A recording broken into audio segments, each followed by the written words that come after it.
Thank you.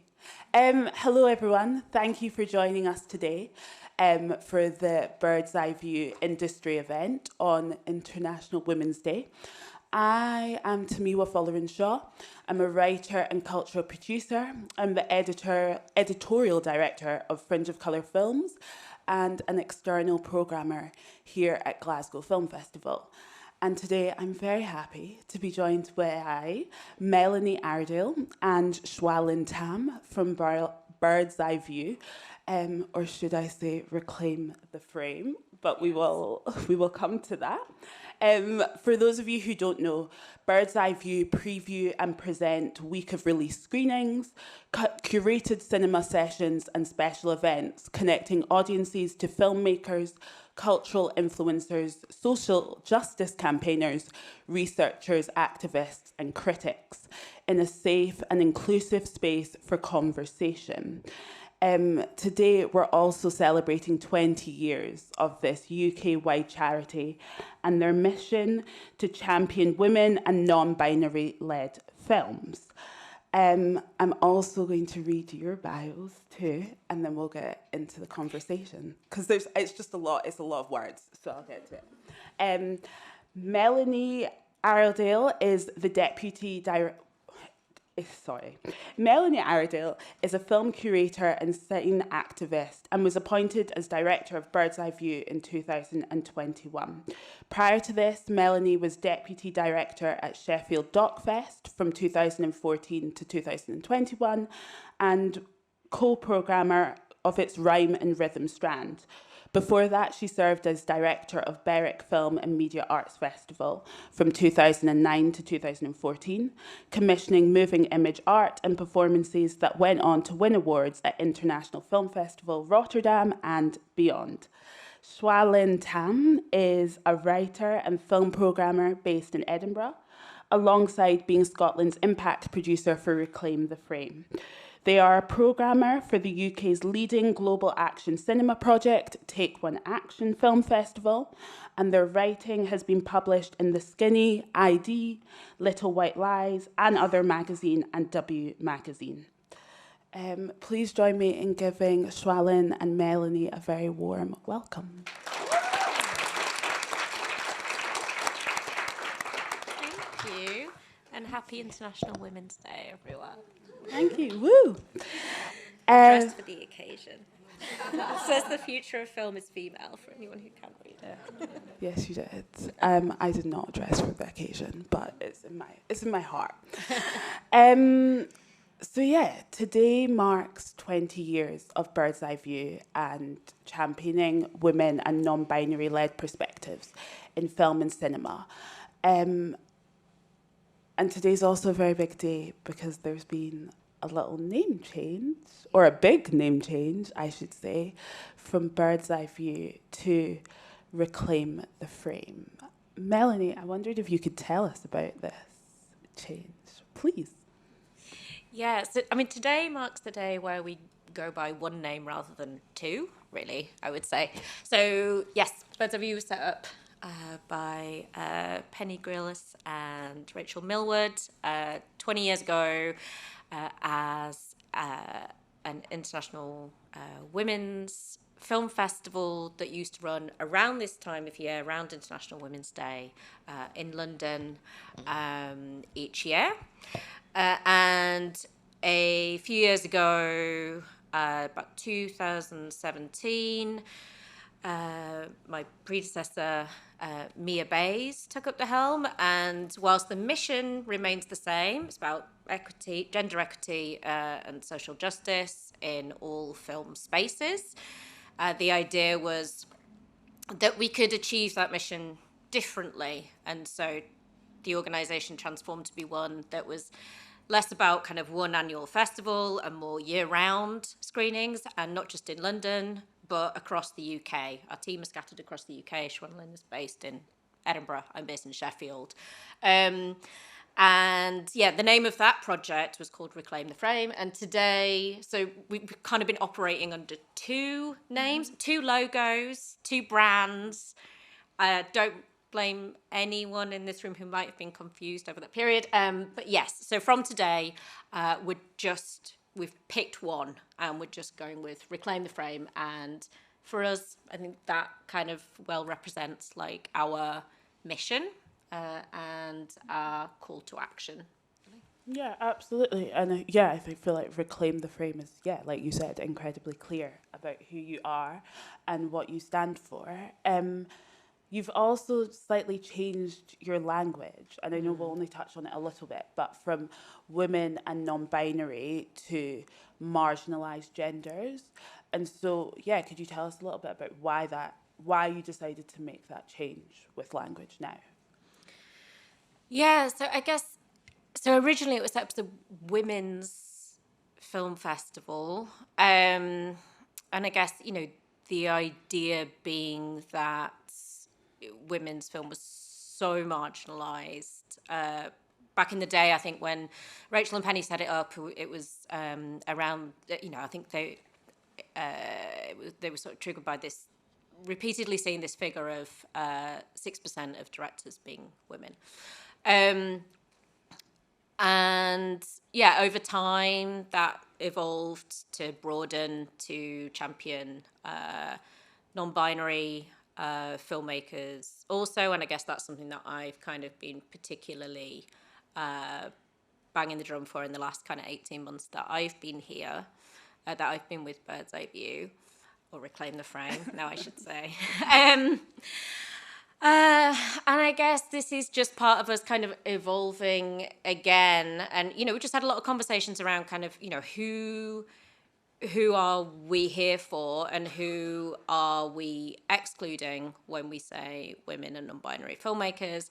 So I guess we're just kind of broadening the scope, whilst our remit is still very much about gender, we're kind of broadening the scope to say that, yeah, we're open to or wanting to, striving to champion filmmakers of all marginalised genders, however they identify.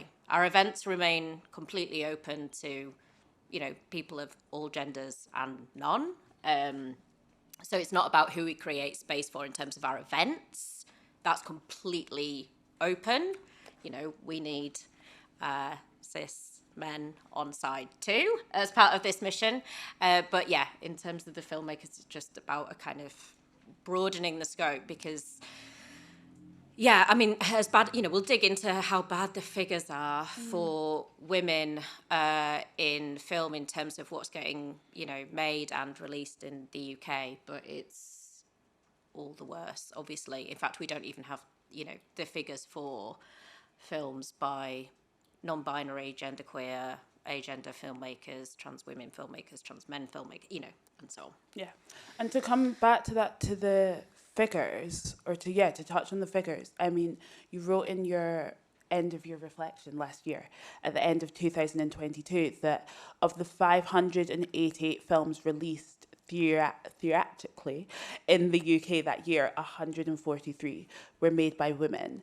And so that was a 6% drop compared to 2021, and also taking us back to 2018 levels. So it's kind of like seeing 4 years of just progress just wiped out immediately. I know for me it's incredibly disheartening and frustrating, and I can imagine the same for both of you. But why do you think we've seen this drop? It's such a big question. Yeah, I'm sorry. I don't know. I guess progress isn't always kind of straightforward and linear. Like, I guess progress is often, sort of one step forward, 2 steps back. But yeah, I don't know if it's, and I can only speculate, but I don't know if it's something around the sort of, I mean, in lots of areas, the women have come off worse out of the pandemic. And I just think, yeah, there's something about when the climate is all the more challenging that we struggle to take risks all the more. We go for the safer option. There's something about sort of male filmmakers, white filmmakers, known filmmakers. It's this safe pair of hands. It's this, so and this kind of, this idea of what you think will work and what you think will be successful, and that everything else is kind of taking a risk. And so I don't know if there's something about that, but there's some good figures out there as well, in that we saw within the drop in women-led released theatrically in the UK, there is an increase in films by Black women and women of colour. So it's not kind of all regressive, but there's still some element of progress within this kind of regression. And I think what you're saying about that idea of safety, like when a society or a country or like the world is going through these periods of like turmoil or kind of disruption, and an industry has as well, right? It feels, I can imagine for some people, it feels safer to revert back to what you've known, and that is, white male filmmakers. And those kind of stories. And and those kind of stories and those kinds of films. And that's kind of maybe a slightly separate point, but something that I would love to touch on is this this idea of kind of diversity in who makes the film, who's kind of behind the camera. That needs to be a conversation that's so much more hand in hand with a diversity in kind of form and film language, and the kinds of films that we are, broadening the scope of the kinds of films that we're used to seeing, because we need to see different stories, but we also need to see different ways in which stories can be made.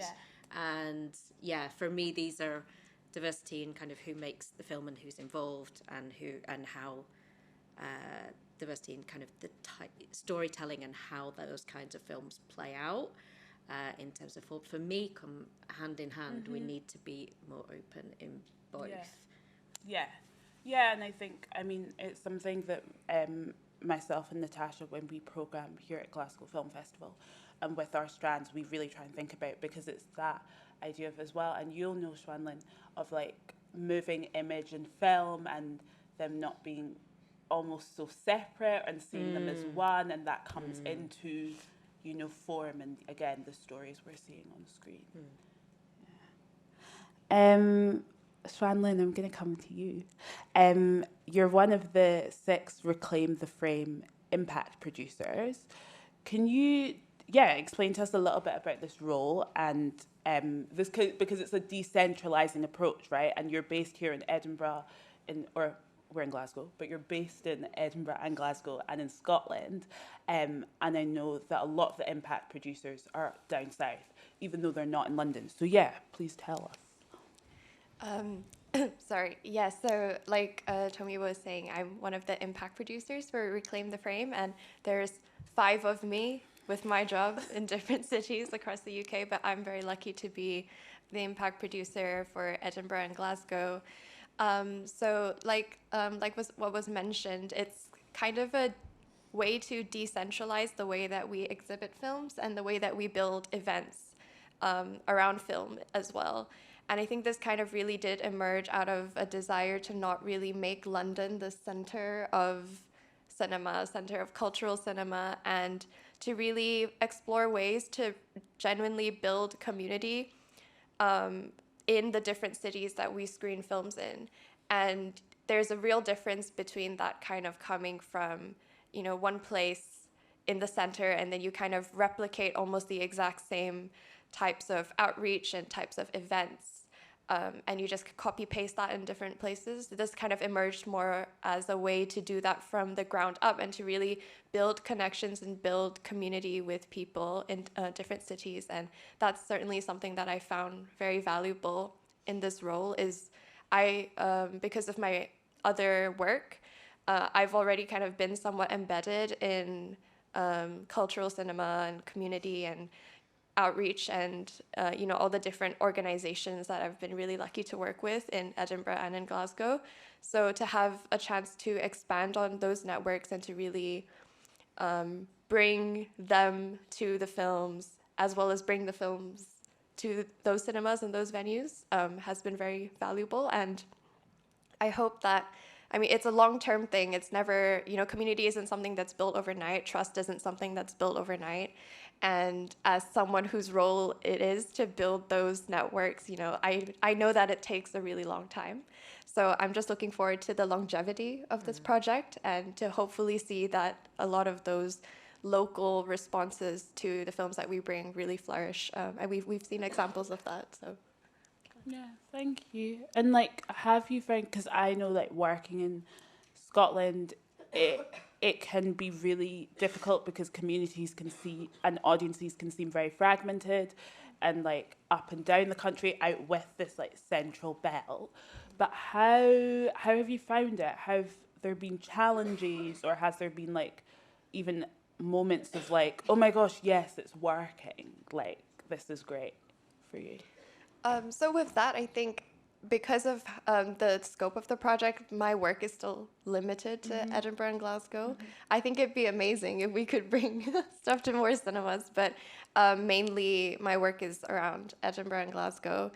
Some of the challenges, I think, kind of like what I've mentioned before, is that outreach is really not as simple as sending your marketing to an organization saying like, oh, do you want to come and see this film?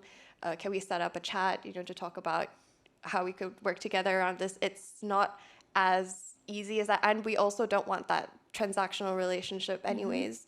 And the work of building that genuinely communal response to cinema and a communal space where people want to come back and who kind of believe in the curation and who believe in the events, it's something that takes a really long time. And I think it's more about the longevity of it. And with every single event that we've done, I feel like sometimes we'll see people come back, and to me that's been the most rewarding, is to have someone say, oh, I really enjoyed this and now I'm back because the event was so unforgettable and now I've brought my friends, So to me, those are maybe small things, maybe anecdotal, but they're the most exemplary of the type of response that we want to create with this kind of project. So I think that's been the highlight. Yeah. I don't think that's a small thing. I think that's a big thing. I think for people to come back again or again is like, that's what you want, right? To continue creating and like building this community. But it's also sometimes not about numbers. It's also about like the quality. And like, if people come and they get something and that can just be just to enjoy the film, then that's enough, right? Yeah. Melanie, this time last year, you launched Reclaim the Frame International, which is like a commitment to international filmmakers of marginalised genders. And so 1 year on, how's it going? This has been one of the most exciting things Yay. that we've done. So I guess coming from Sheffield Dot Fest, it's a very international festival. Like, I was really, really keen to kind of bring that, some of those like kind of international like connections to Reclaim the Frame. And I mean, it's obviously like an international mission, right? Like, I don't think there's a country out there that's like cracked it. So so Reclaim the Frame International is a project where we've collaborated with different women's film festivals around the world. So it's kind of our kind of key partner is Flying Broom Women's Film Festival in Ankara in Turkey. Impacted hugely, obviously, by the recent earthquake. And also women's film festivals in one called Regard de Femme in Tunisia, and another called Women Make Waves in Taiwan. And so the project kind of came about by leaping on a British Council grant opportunity, which hopefully continues. It's called International Collaboration Grant, and that's exactly what we did. So we kind of forged partnerships with these other women's film festivals, and there is a training element to it. So today marks the last day of a kind of 6 months training program. Filmmakers of marginalised genders who are based in or diaspora of Tunisia, Turkey, Lebanon, and Taiwan. And then also there's been a kind of exhibition component to it where we've each selected a film from our respective countries. Ours was Polystyrene, which premiered here last year before. What's time? Can't remember. Yeah. Paul's saying Sure. it's Scottish production. Anyway, and then each partner selected a film, and then we've kind of circulated them between our countries. One film that we've screened in a number of places across the UK, for example, is A Tale of Love and Desire, which is a Tunisian-French production. We screened it in partnership with the brilliant Africa in Motion. We've screened it in partnership with a number of kind of festivals and community groups and so on across the UK. In terms of those kind of creating those moments, creating those safe spaces so much of what we do is about this kind of creating space to further the conversations that are generated by the films. Today, also, among the many things that we're doing, is launching a series of films by a filmmaker called Zainab Cash, who's a Lebanese filmmaker. That's the film that we are supporting from Lebanon. Well, the film that we're supporting from Lebanon is The Blue Inmates. It's part of a trilogy that we've made available on a platform called Doc Alliance Films online. That's available from today until the end of the year. We just see far too few films from the global south and so on. So it's about kind of just broadening what we get access to. And like what? Because like you said, you're working in partnership with these organisations or groups that have the same mission as yours, but have perhaps are working in different contexts. Yes. Very different contexts to maybe the one you're working in. And so like what has that been like, that like knowledge sharing, but also that knowledge sharing, what have you learned, and how has it maybe influenced the work that you're doing here?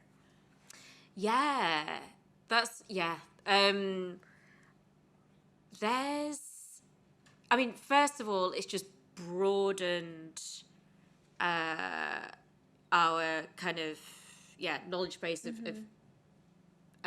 filmmakers, of artists, of work, of being having kind of such close access to each of those festivals' programs, but also kind of broadening our scope to sort of see where they select films from, and just also it's just kind of helped us tap into, there really is a kind of network of international women's film festivals that has just been really nice to kind of feel like we're a part of. And also I think there's something about working internationally that it brings about kind of different ways of thinking and of working, but also I guess it goes kind of back to this point of progress just not being linear, is that we're all on kind of different paths and in different stages with regard to things like what constitutes kind of accessible screenings and so on, is like perhaps something that maybe that we've kind of brought to the table.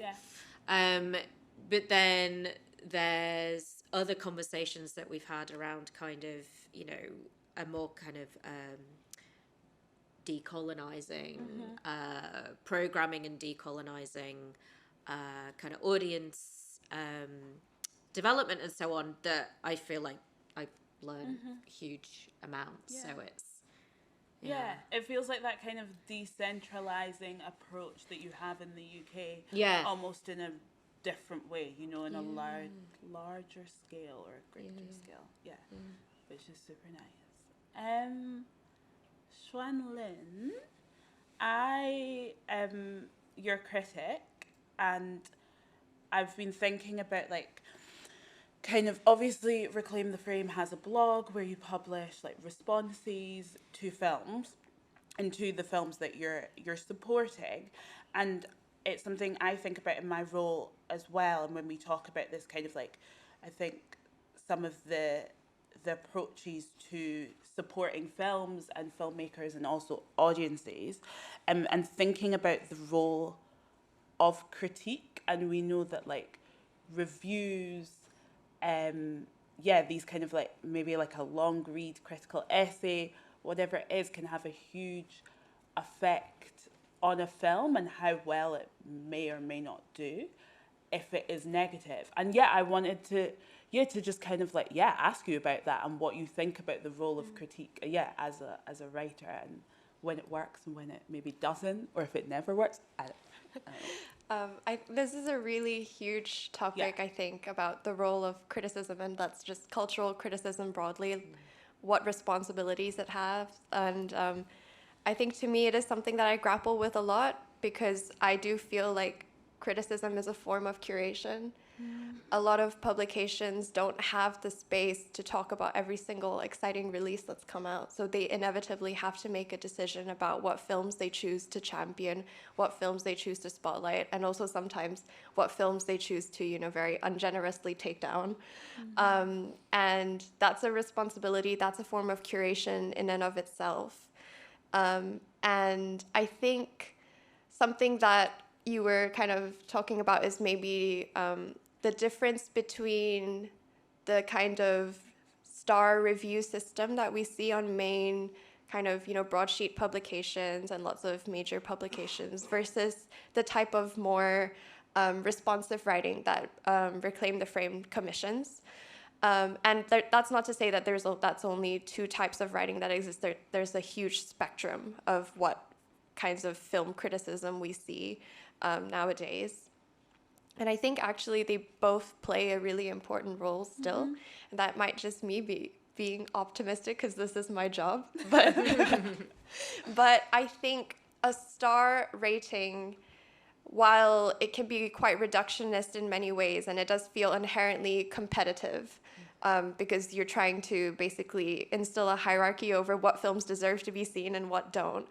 But for something that's as reductionist as that, it can be a huge help to films that are not seen as widely.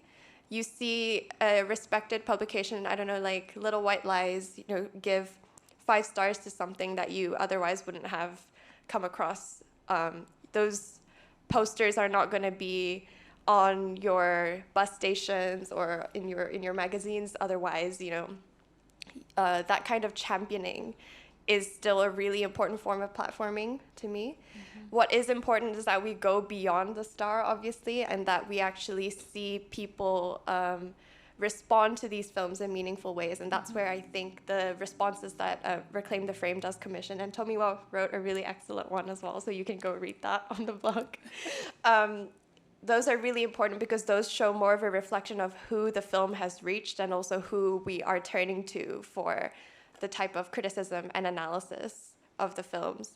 And I've always found that it's the most rewarding to read people who are really, really, really immersed in the perspectives that are being shared up in the film. And their writing is what matters to me most, not some kind of, I don't know, sorry, Peter Bradshaw kind of like type commenting on, maybe like a queer film or a film made by a Black director. It's like, that's not necessarily who I want to have the most impact over audiences and whether they kind of deem this film worth seeing or what worth it has. So to have that diversity is so, so, so important.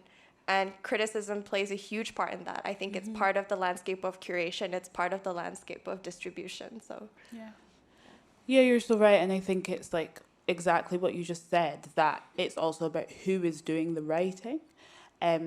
Especially when you're doing work like this and you're working so hard to get these films out there. And if the person who is reviewing or critiquing it doesn't have any understanding of the experience or any perhaps want to try and understand the experience or to get into it and to get the nuances, then it can be incredibly frustrating because of the damage it may have on the film. Or even to acknowledge that it's just not for them. Yeah. That's like okay. Sometimes it's just not for Just you not and it's okay. It's okay. It's fine. There'll be something else for you. Yeah. What time are we at? Okay, I'm gonna go to questions in a few minutes, but I have a couple more for you both. 20 years of Bird's Eye View, now Reclaim the Frame. It also feels important to really look forward and not, we've touched on the past and not to dwell on it too much. But especially because you've only been in your role for 9 months and you've only been here for 18 months, which is a lot of time, but also not that much time at all. You're just getting into it. I think it'd be good to know, like, what have been the biggest learning moments for you? Like, has there been a moment, small or big, that has kind of made you stop and think, we should be doing this, or we should be doing this differently, or like, that has been like, yeah. A moment like this. I guess I guess along with doing a lot of learning in the last 18 months, I guess I think I also have been doing a lot of unlearning. Mm-hmm. This is the first time I've worked with, a very much predominantly all women, non-binary team, board, and for an organisation that is intrinsically feminist. Mm-hmm. And I think one of the things that I was first keen to do when I started was to kind of look at, just interrogate a little, like, what that looked like in terms of how our organisation, our charity, was like set up, constituted, mm-hmm. the governance, mm-hmm. how the board works. Mm-hmm. And so those kind of going on that ride, like we brought in new trustees in the past year. We set up a new advisory. Our board now works in such a way where we don't have a chair. Okay, wow. We have a flat board structure. Mm-hmm. We have somebody who leads each. We do have a chair, but it's like a rotating mm-hmm. chair, just from each meeting to meeting. Changes. So we've kind of sat down as a team and board and looked at our values. And our values are kind of very obvious in that we're a values-led organisation by the nature of, our mission, but it was more about kind of looking at how that's implemented in the structure mm-hmm. of how we work. Mm-hmm. Those have been, for me, some of the biggest learnings and maybe kind of changes that I brought about, and I have to say unlearnings, because the last organisation I worked at for 7 years, so I had to accept that I was institutionalised in a certain way. Sorry, that wasn't your really. No, but your question was more about the future, but I think that was just kind of like about the addressing some of the kind of foundations on which we can build. Which I think is important, and I think sometimes organisations and people can be scared to do that because it might rock, like it may change what you know and what is your norm. I think it can be easy to change your output, but to look inside perhaps like your own house and recognise, actually, no, this doesn't align, or it doesn't align with what we want to be or where we're going. Can feel brave as well, I feel like, sometimes, even though it's also just what you should do. I don't know. Xuanlin. I think because I've also been with Reclaim the Frame, different, for only 9 months as well. I think, like I was mentioning earlier, like a big learning moment for me is that it really does take time. And working previously with, when I've worked and done similar things like marketing and outreach and community building for a festival, it's been with quite established organizations that have, we've already had a pre-existing relationships. There's like a community there, and you can build on that. A lot of that as well was to do with Film House. And I think what I've learned is really about the fragility also sometimes of these spaces, and how important each of these different components of the ecosystem are. We've like, venues, distributors, festivals, curators, critics, all of it. And kind of I know a lot of people like to say I wear many hats, that I do many things, but I think it's given me a perspective, and this is one role as well, where I really do see all of us needing to play a part in protecting cinema and protecting cultural spaces for it. And something that I found very valuable from my work with Reclaim the Frame is that we showed a short film program of queer archive shorts. And, you know, it's something where any kind of naysayer in this current era would be like, no one's going to come to the cinema to watch some archive shorts. But they really did. And people really responded to it and enjoyed it. And they brought their friends. And it was such a beautiful energy in the cinema. And, you know, that really did remind me again, I mean, the other side to the fragility of all of these things is that how important it is and how rewarding it is and how it can still very much exist. We just really need to all be so, I'm not sure what the word is, but, you know, galvanized to really take these spaces seriously, which all of you in this room, I'm sure you're here because you do, so I'm not saying that, but I think that's what I've really learned on the wide scope. Thank you. Again, 20 years, what does the industry, the film industry, look like when there's, to you both, when there's no longer a space for or a need for Reclaim the Frame? That, yeah. Yeah, I Yeah. hope we don't exist. Yeah. I hope we don't need to exist. Yeah. Yeah, we shouldn't. Yes. Yeah, because the landscape of who gets commissioned and who gets what budgets and what gets released at what scale, because it's not just about what gets released, it's about what gets released to a point where it reaches more than a few cinemas in London, blah, blah, blah. Yeah, is broader. But in terms of who's made the work and how and who's represented on screen and so on.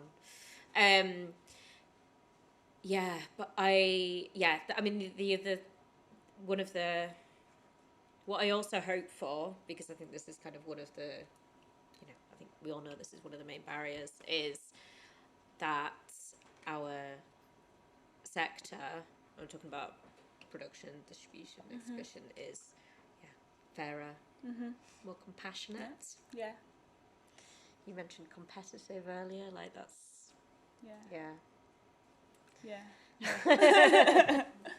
Yeah, more caring. more caring. More understanding, fairer. Yeah. And more people led, like just understanding that organisations equals people, right? And creating spaces where people feel like they can bring their whole selves, or as much of their whole selves as they want to, to the table. Thank you. I mean, I'm really sorry for anybody who's heard me speak before, because I talk about this all the time. But one of the findings of a recent oh my god, they're just gone over my head. Raising Films report. Like Raising Films, the organisation that supports parents and carers in the film industry. One of the findings of their of a fairly recent report about what needs to change for parents and carers in the industry, and I know that's not like necessarily a gendered thing, but by and large it is, was just flexibility. Like, and it's just like, oh my god, that's not that hard, is it? Yeah. Like, flexibility in working hours, flexibility in working locations. Yeah. It's like, oh, that can't be that hard. That can't be that hard. But it is that hard. Yeah. But again, it comes back to, you know, what you've been saying. It's that like fear to change or fear to move away from what feels safe or how things have always been done. And that's not unique to this industry. No, you know? absolutely not. Yeah.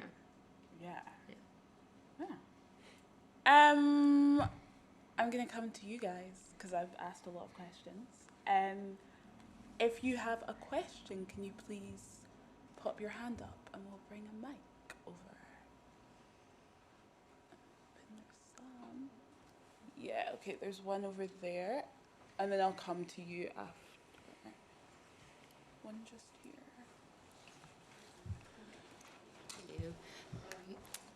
So I work in, exhibition. Hello, I'm Melanie. How are you finding it? It's obviously the beginning of a really long journey to decentralise, but I find that I'm still really met with, I ask for DCPs to be sent up for us to watch films, and I know Paul does as well, or screeners for films if we can't get to the industry screenings in London, and I'm still met with like kind of arsey comments like, well, you're always welcome down here in London, and especially after COVID as well, where screeners were sent out way more easily, and I get comments of things are back to normal now, and you're always welcome in London, and it feels like an uphill battle all the time. So I just wondered how you guys are really at the forefront of trying to decentralise, and how is it going? A big question. Yeah, I mean, I really hear that. So for whatever it was, 18 months or something, all of a sudden, like digital screeners, like sent by email was possible, right? During COVID, it was all possible. And then suddenly it's not again. I'm based in Sheffield, so exactly the same thing. I cannot just like pop down at a day's notice to make a 9 o'clock screening at Soho House or whatever.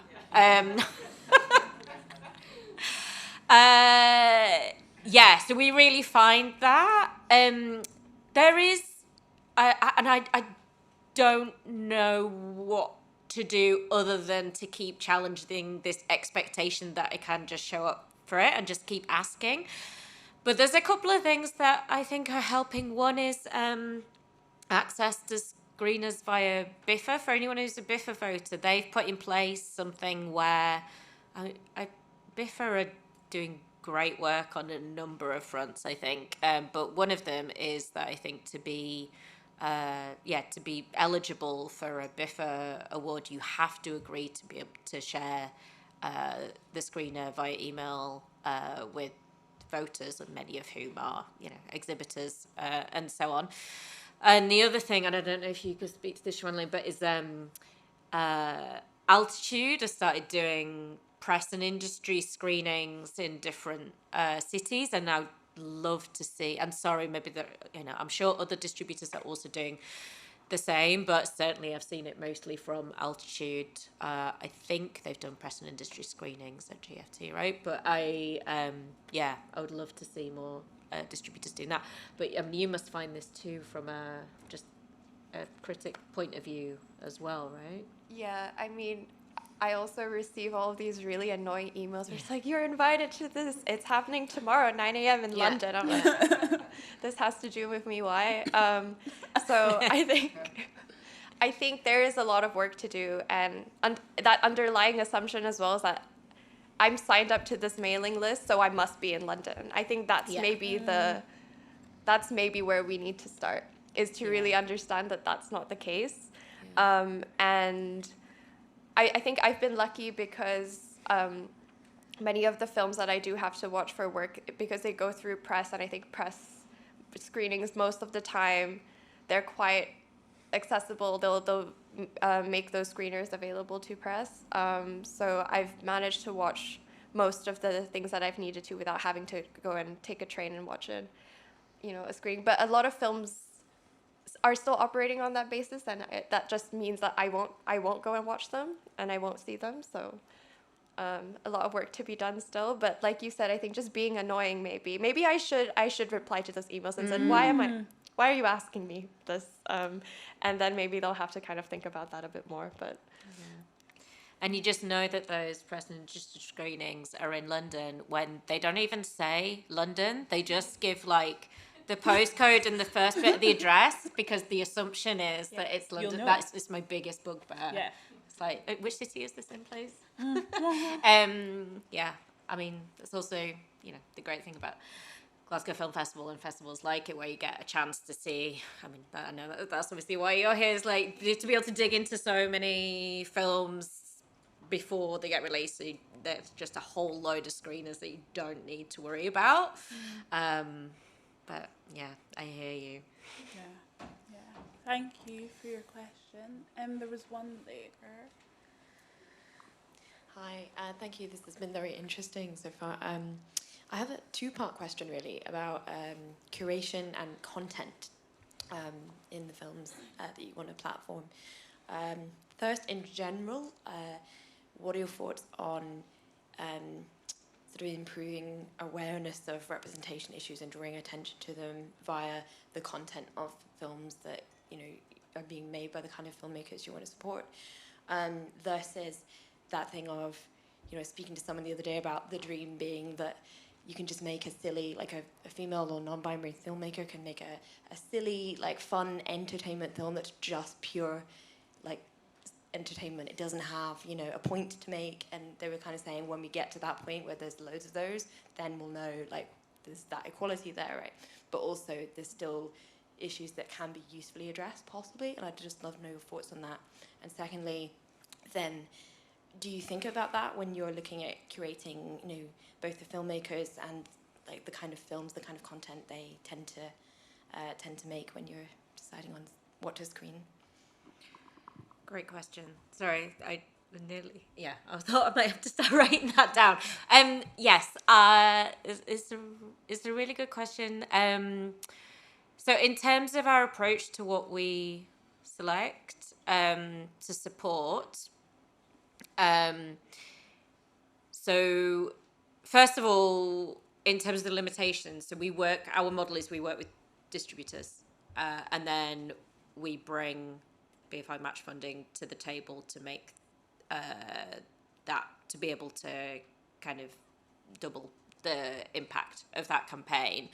So we are looking at films, feature films, fiction or non-fiction, that are picked up for distribution. So already that's a sort of certain pool, right? Which is why we're sort of constantly trying to champion kind of broadening, you know, encouraging distributors to take kind of greater and greater risk. And then we're very much looking at, so what we're looking for in the films that we support are films that, because so much of our kind of events is around this idea of furthering the conversations that are generated by the films, we are interested in films, we're looking at films from the viewpoint of, does this film have something to say? And is there a kind of conversation? Is there a kind of, is there kind of something to kind of rally a community around this film? Having said that, because I think this kind of speaks to your point, is that if, the films that we're looking at, you know, by women, non-binary filmmakers, like, absolutely don't have to be like women's issue films. They don't have to be issue-based. They can be fun. You know, so for example, we're supporting Rye Lane, which is here at Glasgow Film Festival. Everyone should go see it. I think it's on Sunday, thank you. At 4 p.m. Yeah, I just saw it. You're very good. I know I'm going to see it. I'm very excited to see it. That's all. It is really good. Good. I hope you enjoy it. But yeah, I mean, that's it's a kind of fresh perspective on a rom-com. You know, it's not sort of issue based. It's a really fun, engaging, funny, kind of, like I say, it's a fresh perspective on a rom-com. It's really it's kind of, the storytelling is interesting in terms of the kind of, there's a kind of dynamism and a kind of energy to the way in which it's been shot and edited and so on. But it's not in any way kind of like issue based as such. So that we don't need that. We can, you know, it can be films by filmmakers to marginalized genders that's not necessarily issue based. And in terms of representation, yeah, I mean, we're interested in films that that offer a kind of that offer kind of representation that we do not see enough on screen. But I'm also really interested in different perspectives on, like I have a real thing for films by women about men and masculinity. I don't know if anyone's seen, what do you call that? Sally Husseini, El Husseini film, My Brother's the Devil. There's a whole long line of films that are about, that are by women about men. So for us, we're interested in all of that. And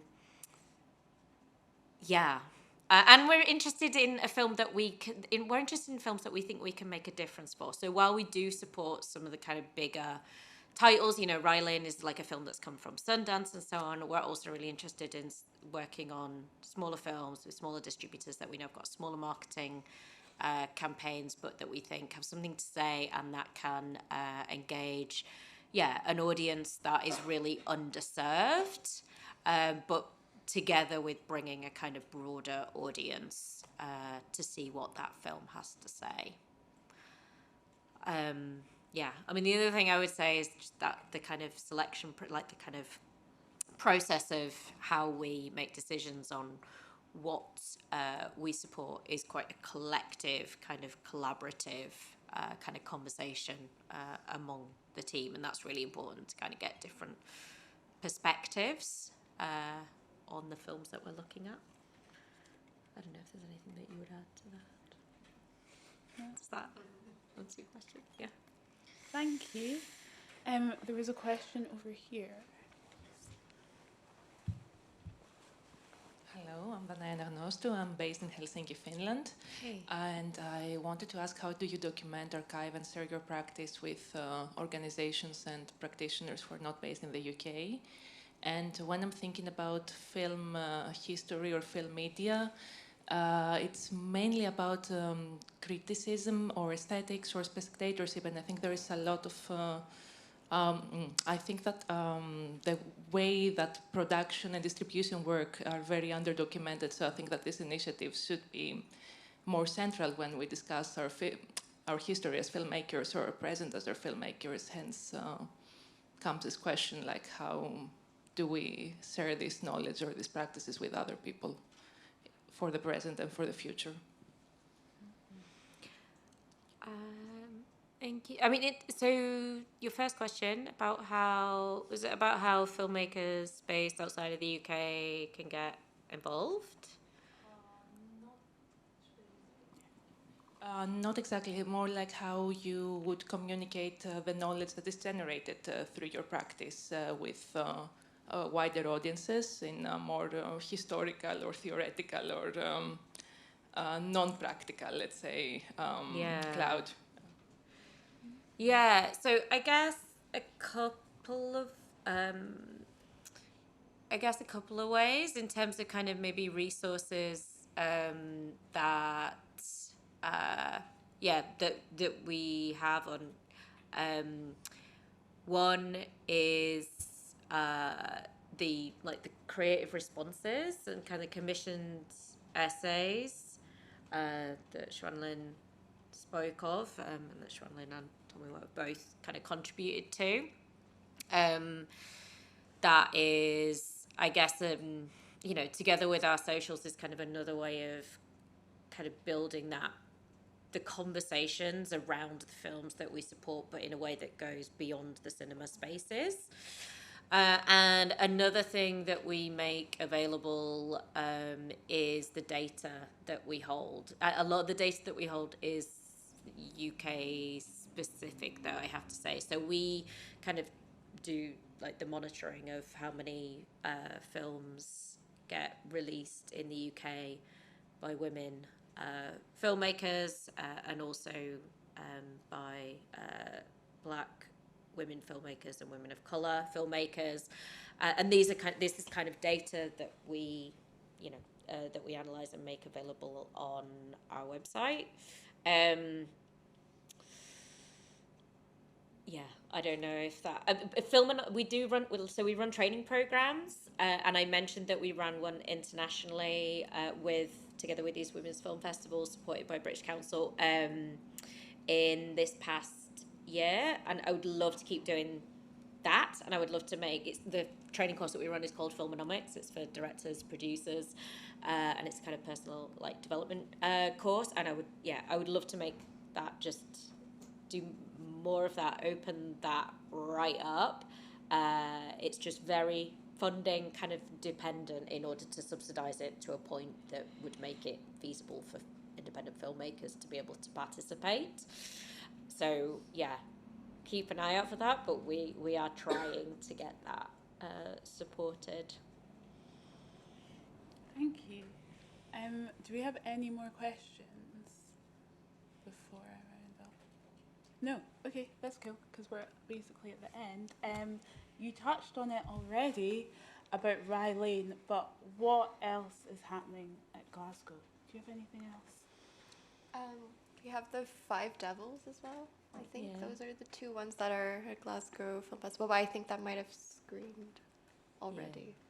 So I think the three that we're mentioning coming up probably be Rye Lane, Five Devils, and was it the Blue Kaftan? Yeah, as well? yeah. So those will probably be coming back to GFT at some point. So if you come to those screenings, you'll see me. So please do come, and thank you all so much for being here. And I think we'll have a lot more information about Reclaim the Frame going forward, so on our socials and website. New website that launches like any minute. New websites, Today. new branding. New website, new branding. Yes. Very exciting. Yes. Do you want to say about how Advocate? So we also have, because I guess Reclaim the Frame is a project, we've kind of emphasized a lot about building community for films. So one thing we have is the Advocates program, where you can sign up to get a newsletter kind of tailored to your region. And that will let you know when we're bringing films, Reclaim the Frame titles to you, and how to get tickets. And basically the kind of ethos behind it is that we just want people to be talking about these films, and that's not, kind of empty championing. We just want responses to it, whether you loved the film, whether you thought that there was something lacking with it, or even we just want to be able to create a cultural space online and with community to talk and respond to these films. So please do look out for, I think the Advocates will have a sign-up form on the new website. Yeah. So you can sign up to that, and then you'll get all of the information about our titles coming up. So. Perfect. Thank you so much. Thank you both, Melanie and Xuanlin, for today. Wishing Reclaim the Frame, well, I suppose congratulations on 20 years, and exciting about what will happen next in the next 20 years. So thank you.